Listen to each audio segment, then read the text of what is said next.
নালন্দা, রাজগীর ও দেওঘর ভ্রমণের প্রথম পর্বে আমরা পৌঁছে গিয়েছিলাম নালন্দায়।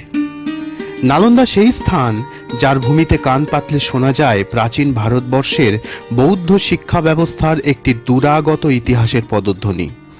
বৌদ্ধ ধর্মের উদ্ভব, প্রসার এবং বিবর্তনের ধারা বয়ে গেছে এই ভারতবর্ষের পবিত্র ভূমির উপর দিয়েই। বৌদ্ধ ধর্ম, দর্শন ও সংস্কৃতির এই ধারা এক প্রজন্ম থেকে অন্য প্রজন্মে, এক দেশ থেকে অন্য দেশে প্রবাহিত করে দেবার জন্য প্রাচীন ভারতবর্ষের বুকে গড়ে ওঠা বৌদ্ধ মঠ ও বিশ্ববিদ্যালয়গুলির মধ্যে প্রধানতম ছিল এই নালন্দা বিশ্ববিদ্যালয়। এই প্রতিষ্ঠানের ছাত্র তথা অধ্যাপক হিউয়েন সাং এবং ইৎ সিং এর বিবরণ থেকে এর বিস্তারিত ইতিহাস জানা যায়। আনুমানিক 427 খ্রিস্টাব্দের আশেপাশে গুপ্ত সম্রাট কুমারগুপ্তের আমলে এই বিশ্ববিদ্যালয়টি প্রতিষ্ঠিত হয়।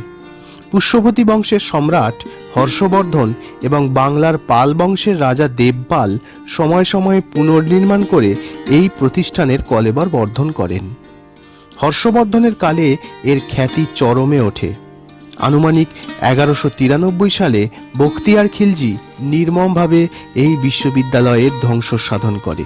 প্রায় 700 বছর সময়কাল ধরে এই বিশ্ববিদ্যালয়টি বৌদ্ধ ধর্ম দর্শন শাস্ত্রের সাথে সাথে ব্যাকরণ, যুক্তিবিদ্যা, সাহিত্য, জ্যোতির্বিদ্যা, জ্যোতিষশাস্ত্র, চিকিৎসা বিজ্ঞান, কারিগরি বিদ্যা প্রভৃতি বিষয়ে পাঠদানের একটি দীর্ঘ ঐতিহ্য বহন করে এসেছে। ভারতবর্ষের বিভিন্ন প্রান্ত ছাড়াও সুদূর মধ্য এশিয়া, চীন, তিব্বত, কোরিয়া, সিংহল, জাপান প্রভৃতি দেশের ছাত্ররা এই বিশ্ববিদ্যালয়ে পড়তে আসত। বাংলার অতীশ দীপঙ্কর ও শিলভদ্র এই বিশ্ববিদ্যালয়েরই অধ্যক্ষ ছিলেন। আমরা এই বিশ্ববিদ্যালয়ের ধ্বংসাবশেষ দেখতে পৌঁছে গিয়েছিলাম নালন্দায়। সেখানে পেয়ে গিয়েছিলাম দীর্ঘদিন ধরে গাইড কর্মে নিযুক্ত এক বিদ্বান ব্যক্তি অনিল কুমার মহাশয়কে। আমরা তার মুখ থেকেই শুনে নেব নালন্দার ইতিহাস। ये 10 किलोमीटर लंबा और 5 किलोमीटर चौड़ा था। सर यहाँ पे 10,000 विद्यार्थी और 1,500 प्रोफेसर अध्ययन अध्यापन के कार्य में लगे हुए थे। लेकिन 12वीं शताब्दी में तुर्किस्तान इन्वेडर बख्तियार खिलजी का अटैक हुआ, नालंदा को जला दिया गया था। 3 बड़ी बड़ी पुस्तकालय यहाँ थी जिसका नाम रत्नसागर, रत्नदधि, रत्नरंज का था। इतनी किताबें उसमें थी। जब जलाई गई, नालंदा विश्वविद्यालय 6 महीना तक लगातार जलता रहा था। फिर ये पूरा इमारत भूकंप में मिट्टी से कवर्ड हो गई थी, एक पहाड़ के जैसा। अभी 1 वर्ग किलोमीटर एरिया मात्र खुदाई करके sir Alexander Cunningham, doctor Dayaram Sahni, Rakhaldas Bandopadhyay ने निकाला है। मैं जो आपको जानकारी दे रहा हूँ, अदरवाइज देने जा रहा हूँ, ये कोई बातें कल्पना नहीं, ह्यूएन सांग चीनी यात्री की डायरी से प्रमाणित होती है। Because he was a student after he became professor. उन्होंने अपनी डायरी में लिखा था, नालंदा की परिभाषा, नालंदा 2 शब्दों का मेल है, नालंग और दान। नालंग माने कमल का फूल जो ज्ञान का प्रतीक है, दा माने देने वाला, जो ज्ञान देने वाला जगह है वह नालंदा है। ह्यूएन सांग की डायरी के अनुसार नालंदा में एडमिशन प्रोसेस काफी कठिन था। यहाँ 4 बड़े बड़े गेट हुआ करते थे जहाँ द्वारपाल टेस्ट परीक्षा लेते थे। यदि विद्यार्थी उनका सही आंसर देते थे तो एडमिशन होता था। लेकिन सर अभी तक मेन गेट नहीं मिला। ये रास्ता दीवार काट करके बनाया हुआ है जिससे हम लोग इंटर कर रहे हैं। जी सर, अभी तक नहीं मिल सका है। इसमें ये दीवार काट करके रास्ता बनाया हुआ है। अब आपके दिमाग में एक प्रश्न चल रहा होगा कि पता नहीं इसमें क्या पुराना है और क्या नया है। तो सर ये जो 75% कंस्ट्रक्शन है एकदम ओरिजिनल है, नो डाउट, मगर ये सब 25% रिस्टोर किया हुआ है सीमेंट वगैरह डाल करके, इसको प्रोटेक्ट करने के लिए, बचाने के लिए। जो ओरिजिनल है लगता ईंट के ऊपर ईंट चिपकाया गया है, कोई मटेरियल दिया नहीं गया है, जबकि चूना, सुर्खी माटी, बेल का रस, गुड़ और उड़द की दाल इसमें लगाई जाती थी। रियल देखा जाए नया है जो पुराना लग रहा है, और जो पुराना है वो नया लग रहा है, मींस ओल्ड इज गोल्ड। जहां कहीं भी आपने सीमेंट का इस्तेमाल किया है, जगह जगह पे डेट डाला हुआ है, ASI archaeological survey of India 1961-62 में इसमें सीमेंटिंग का काम बाद में किया गया है, इसको जस्ट प्रोटेक्ट करने के लिए। ये जो सीमेंट ये बाद में किया गया है।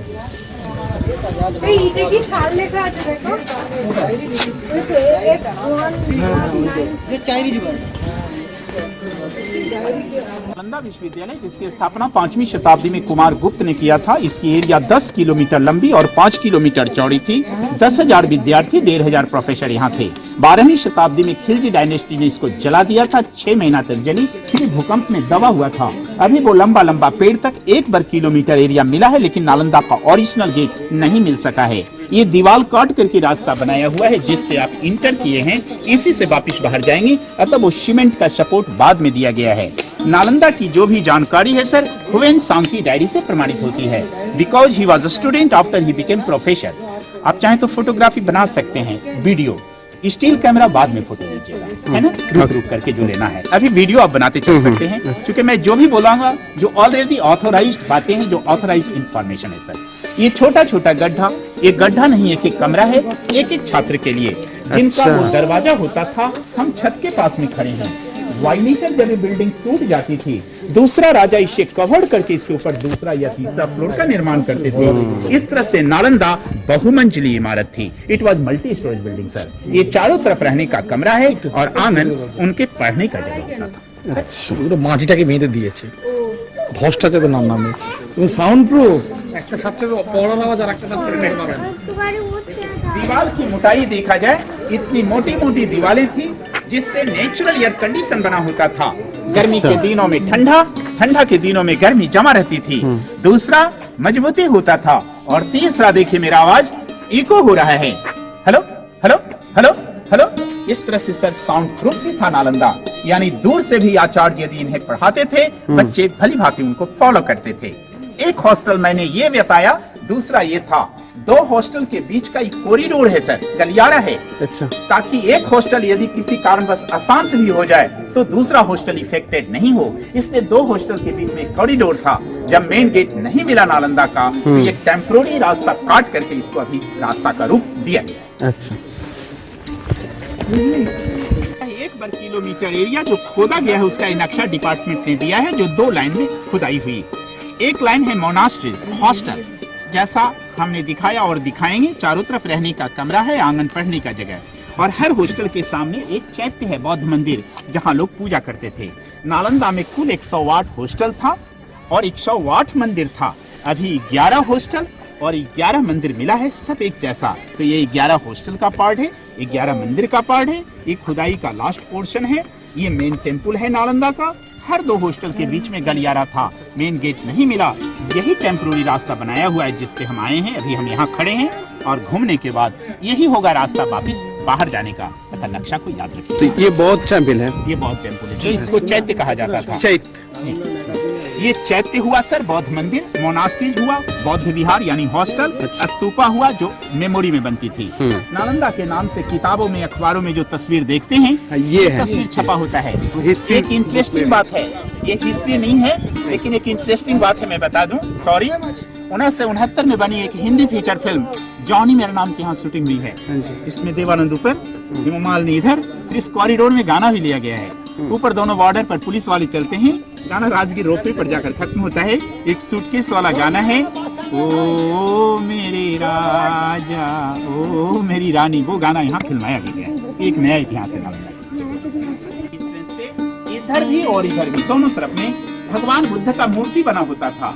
जहाँ ये सिस्टम था, लोग अंदर जाते थे या बाहर आते थे नमस्कार करके। इनका मंत्र होता था, नमो तस्स भगवतो अरहतो सम्मा सम्बुद्धस्य, बुद्धं शरणं गच्छामि, धम्मं शरणं गच्छामि, संघं शरणं गच्छामि। सर इसमें 75% जो ये कंस्ट्रक्शन है एकदम ओरिजिनल है, नो डाउट, मगर वो 25% किया हुआ है, जिसमें सीमेंट लगा हुआ है। जरा ओरिजिनल है वो देखिए सर, लगता है ईंट के ऊपर ईंट चिपकाया हुआ है, कोई मटेरियल दिया नहीं गया है। जबकि चूना, सुर्खी माटी, बेल का रस, गुड़, उड़द की दाल लगाई जाती थी। रियल देखिए, नया है वो पुराना लग रहा है, और जो पुराना है वो नया लग रहा है। मींस ओल्ड इज ये ओरिजिनल। ये सब कटिंग अभी किया गया है बरसाती पानी निकलने के लिए, अदरवाइज पानी जमने से बिल्डिंग डैमेज हो सकती है। ये काला काला दाग जगह जगह पे जलने का दाग है, जो नालंदा 6 महीना तक जलता रहा। टेम्परेचर इतना हाई था, ब्रिक्स वेयर मेल्टिंग। ये सब पिघला हुआ ईंट है सर। अब हम अब हम एक हॉस्टल के अंदर आ गए।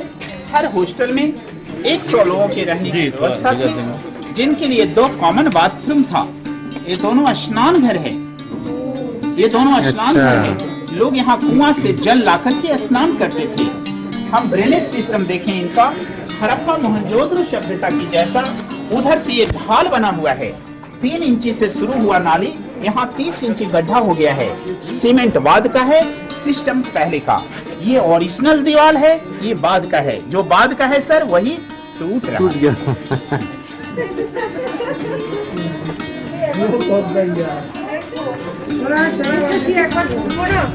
দেখে নিয়েছি এটা।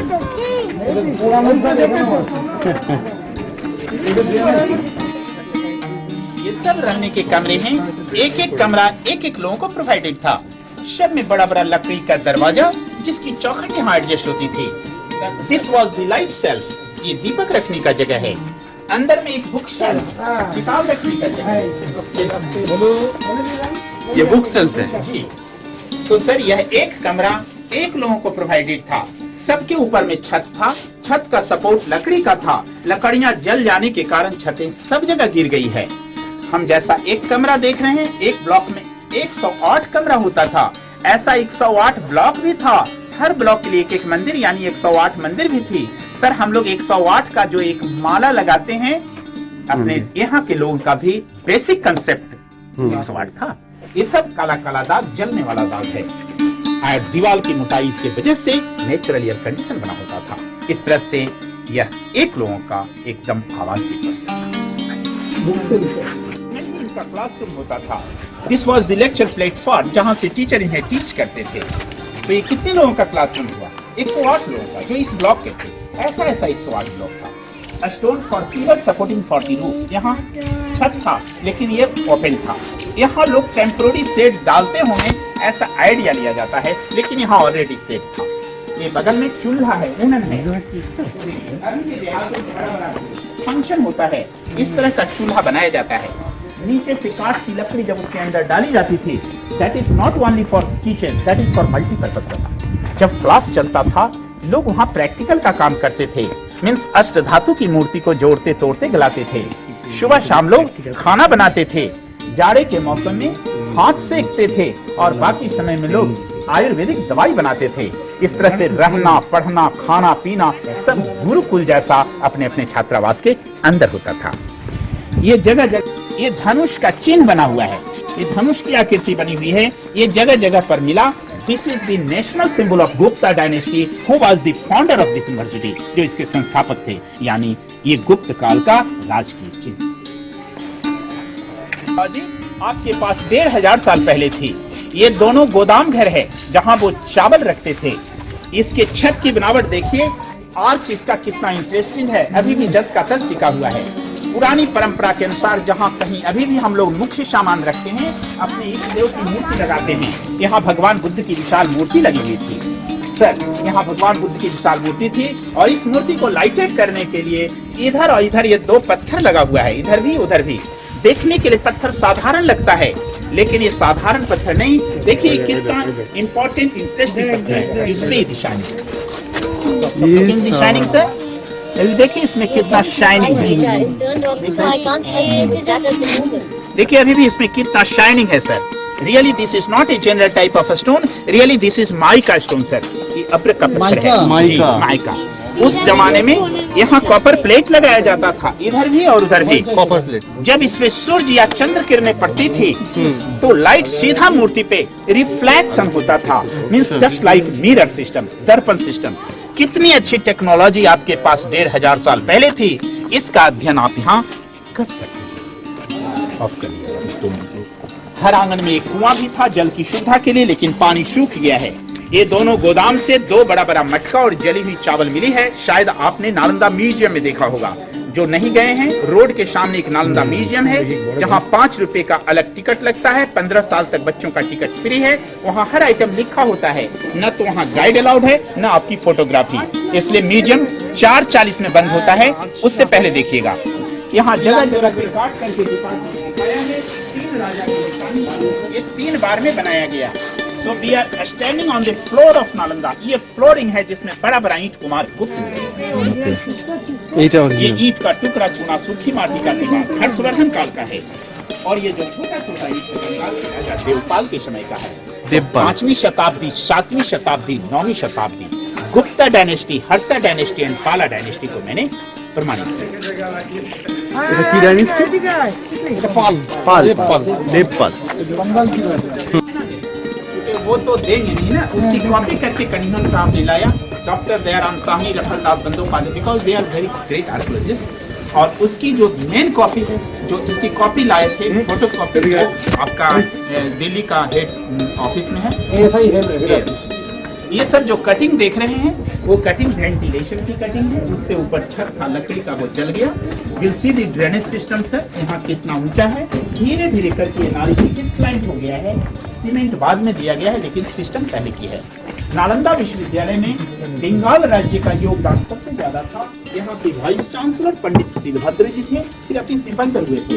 वैसे नालंदा में 17 बड़े बड़े हायर स्कॉलर हुए जो टाइम टू टाइम इनके वाइस चांसलर के पोस्ट तक गए, जिनका नाम है क्रमशः नरोपा, तिलोपा, गुरु पद्म शंभवा, शांति देवा, शांति रक्षिता, अर्ज देवा, वसुबंधु, असंगा, शीलभद्रा, अतीसा, बेरोचना, देवयती हायर स्कॉलर। यहाँ के शिक्षा जो था फ्री शिक्षा था सर, पढ़ने वालों को कोई खर्चा नहीं लगता था, सारा खर्चा राजा लोग देते थे। राजाओं को आप गांव वाले लोग दान देते थे, प्लस गांव का 100 गांव का जो रेवेन्यू आता था, टैक्स आता था, वो भी राजा इनको दे देते थे। यहाँ की जो लैंग्वेज थी पाली और संस्कृत थी, किंतु विषय के रूप में art education, medicine, philosophy, astronomy, metaphysics, ये सब मुख्य subject. That was the 9 floor building sir, वो 9 मंजिला था उस जमाने में। ये बड़ी लंबी सीढ़ियाँ, इनकी 9 मंजिली बिल्डिंग लाइब्रेरी पर जाने का रास्ता था, जिसे पूरा खिलजी ने समाप्त किया। यहाँ नीचे की सीढ़ियों को काट करके यहाँ के और जो छात्रावास थे इसको हटा करके डिपार्टमेंट ने दिखाया है, ये 3 राजाओं के द्वारा क्रमशः 3 बार में बना है। तो वहाँ देखिए धनुष के जैसा चिन्ह बना हुआ है ना, धनुष की आकृति, जिसमें बड़ा बड़ा ईंट कुमार गुप्त राजा ने लगाया था। ये बड़ी बड़ी ईंटें गुप्ता डायनेस्टी की है। ये कंक्रीट चुनसुर की माटी का दीवार हर्षा डायनेस्टी का है। ऊपर वाला छोटा छोटा ईंट पाला डायनेस्टी का है। गुप्ता, हर्ष, पाल 3 डायनेस्टी में नालंदा बना। ये सब भी रहने का कमरा था और ये आंगन पढ़ने का जगह होता था। यह भी एक क्लासरूम है। मेडिटेशन रूम, वो देखो नेशनल लाइब्रेरी যে आर्किटेक्चर मेडिटेशन रूम तबे हो गया है वो अंदर में था गुफा जैसा। टॉप का कहना ओके, तो हमने बताया अभी ये मात्र 10% खुदाई हुआ है नालंदा का 1 वर्ग किलोमीटर, ये 2 लाइन में। तो जैसा वहाँ एक सेट हमने हॉस्टल का पूरा बताया, सेम उधर 11 हॉस्टल मिला है, सब एक जैसा बना हुआ है। और हर हॉस्टल के सामने ये छोटा बड़ा सब एक एक बौद्ध स्तूप, बौद्ध मंदिर था। ये सबके ऊपर में बुद्ध की मूर्ति थी। ऊपर में बैठो बेटा, उस पे बैठो। तो वो सब स्तूप है, उस सब के भी मिट्टी हटाया जाए तो ऐसा मिलेगा। ये नालंदा का मेन स्तूप है, किताबों में अखबारों में यही छपता है। अब आप एक प्रश्न कर सकते ना, भाई इतना बड़ा विश्वविद्यालय यहाँ क्यों बना है? तो मैंने बताया था 5th सेंचुरी एडी में कुमार गुप्त ने नालंदा को बनाया था। लेकिन सर उससे 1000 साल और पहले, यानी आज से लगभग 2500 साल पहले 6th सेंचुरी BC से नालंदा की कहानी प्रारंभ होती है, जब यहाँ आम का बगीचा था। यहाँ भगवान बुद्ध आए थे। भगवान बुद्ध ने यहाँ 2 शिष्य बनाया था, मुगलाना एंड सारीपुत्र। मुगलाना जिसकी समाधि सांची स्तूपा मध्य प्रदेश भोपाल में है, ये सारीपुत्र की समाधि है। सारीपुत्र सर, सारीपुत्र जो भगवान बुद्ध के प्रिय शिष्य थे, जिनका जन्म भी, निर्वाण भी, मृत्यु भी यहाँ हुआ था। अतः सारीपुत्र के मर जाने के बाद सारीपुत्र के राख को रख करके सबसे पहले राजा अशोक ने यहाँ एक गोल जैसा स्तूपा बनाया था, क्योंकि रियली स्तूपा गोल होता है। लेकिन उसी को यादगारी मान के जब कुमार गुप्त राजा जो मगध के राजा थे, उस समय ये पूरा क्षेत्र मगध कहलाता था, गया से लेकर के पाटलिपुत्र तक के।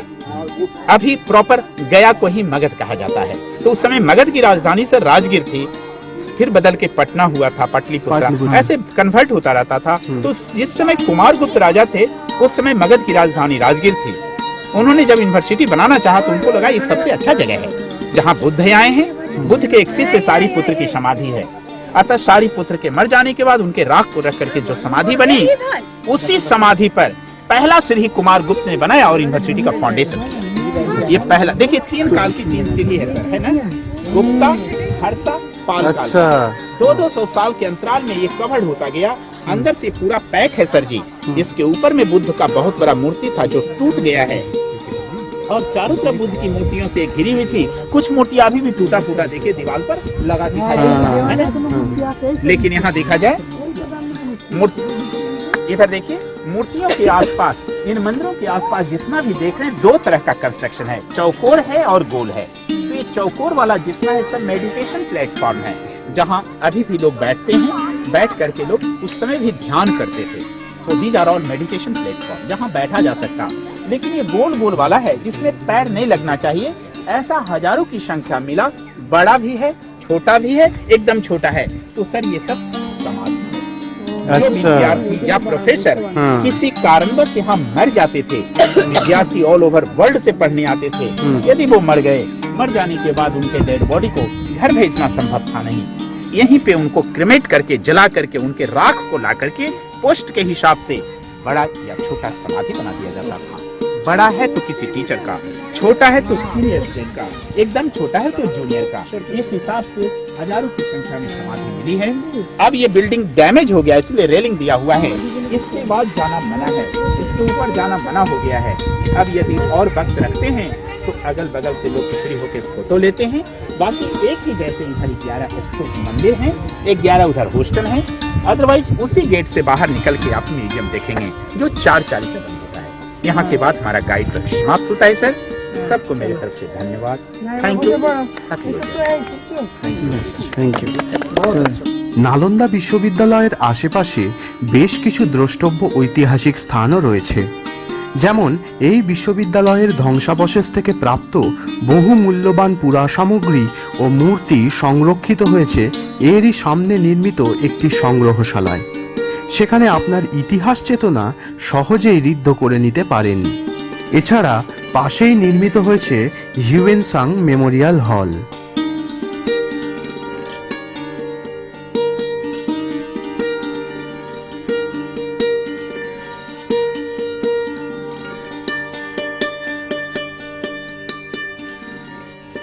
এর একেবারে নিকটেই কুণ্ডলপুরে আছে জৈনদের পবিত্র তীর্থস্থান। এখানেই মহাবীর জৈন জন্মগ্রহণ করেছিলেন বলে অনেকে মনে করেন। যদিও ঐতিহাসিকদের অনেকের মতে তাঁর জন্মস্থান প্রাচীন বৈশালী নগরে।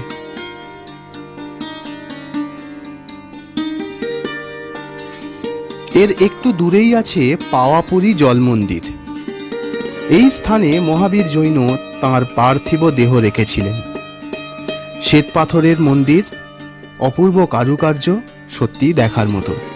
অস্তাচলগামী সূর্যের সাথে সাথে আমাদের ভ্রমণের প্রথম পর্ব অর্থাৎ নালন্দা ভ্রমণ এখানেই শেষ হলো। পরের ভিডিওতে রাজগীর ভ্রমণের অভিজ্ঞতা বর্ণিত হবে। ধন্যবাদ বন্ধুরা।